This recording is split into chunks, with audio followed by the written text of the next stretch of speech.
हल्के सुनहरे रंग के यह क्रिस्पी कुरकुरे मसाले डोसे हो या रुई सी मखमली इडली हो या उत्तपम बनाना हो या आप्पे बनाना है, एक ही बैटर से सारी चीज़ें किस तरह से बनानी है, इसकी विधि, उस बैटर की विधि आज मैं आपको दिखाने जा रही हूँ।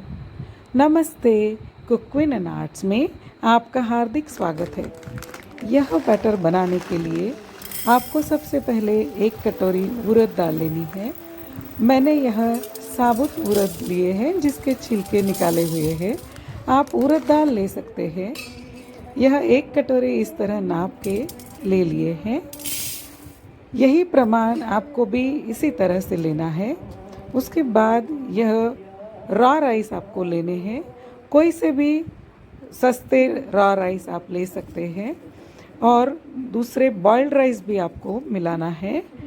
यह दोनों का पोर्शन आपको 1.5 कटोरी लेना है, यानी कि 1 कटोरी आपने उड़द दाल ली है तो 1 कटोरी और आधा इस तरह से दोनों तरह के चावल आपको 1.5 कटोरी लेने हैं।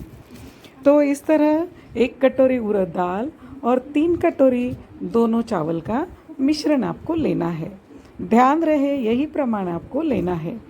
यह मेरी एक साउथ इंडियन दोस्त का प्रमाण है जिससे हमेशा आपके डोसे इडली बहुत अच्छे, बहुत टेस्टी और लाजवाब बनते हैं। वह कहती है कि आधे पोर्शन में रॉ राइस और आधे पोर्शन में बॉइल्ड राइस लेने से आपके रॉ राइस से पापड़ जैसा डोसा बनता है और बॉइल्ड राइस से जो एक नरमपन बनता है वो दोनों का मिलाप उससे होता है। और मेथी, हाँ मेथी तो ज़रूर डालनी है। मेथी से गोल्डन सुनहरा रंग और भीनी भीनी खुशबू डोसे की आती है। इस तरह सारी सामग्री अच्छे से पानी में धो लेनी है। मैंने यह पानी अक्सर मैं मेरे गार्डन में, बालकनी गार्डन के प्लांट्स में देती हूँ। फर्मेंट करके उसको फिर गार्डन में डालती हूँ। इस तरह से अच्छे से धो के आपको ढक के रख देना है। 5 से 8 घंटे तक यह रखना है।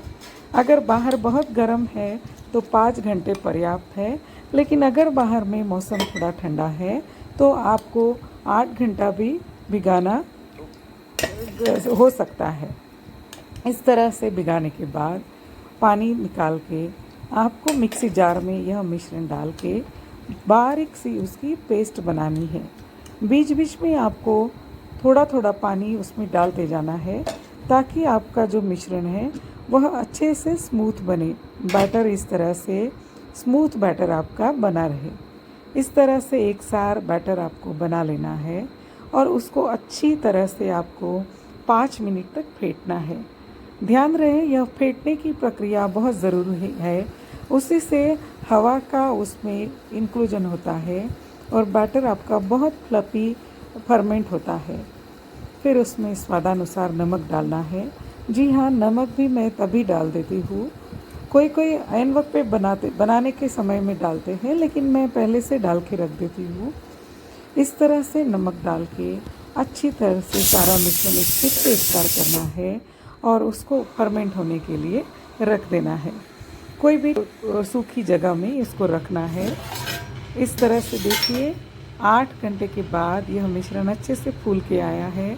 बाहर बहुत ज़्यादा गर्मी है तो 5-6 घंटे में भी फूल के आता है।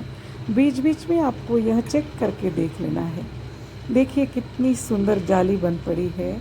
मेरी दोस्त कहती है कि ऊपर के जो 2 लेयर है वह इडली के लिए इस्तेमाल करनी है क्योंकि उसमें हवा ज़्यादा भरी हुई रहती है, और सबसे नीचे के जो 2 लेयर हैं उसके आप उत्तपम या डोसे बना सकते हैं।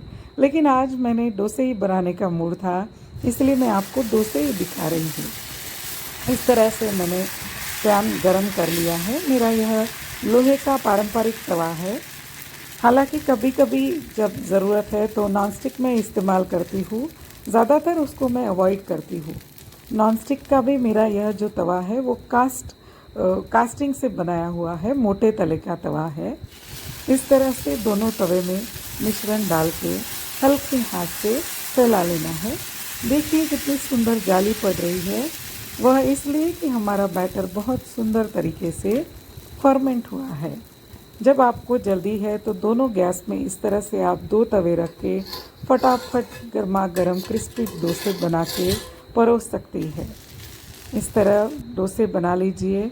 आलू की सब्ज़ी, सांभर और चटनी मैंने पहले से तैयार करके रखी थी और मेरा होटल स्टाइल यह मेनू सबको बहुत पसंद आया। वीकेंड में यह मेनू मैंने बनाया था, सभी ने बहुत उसको चाव से खाया और सबको पसंद आया। मैं अक्सर वीकेंड में इस तरह का बैटर बना के रख देती हूँ और पूरे हफ्ते 2 हफ्ते वह अच्छे से चल जाता है। आप भी इसी टिप्स फॉलो करके बना के देखिए और आपके भी डोसे उत्तपम या इडली कैसे बनी कमेंट बॉक्स में मुझे ज़रूर बताएं। आपको अगर मेरी रेसिपीज़ अच्छी लगती है तो please like share and subscribe my channel. Thank you for watching my videos.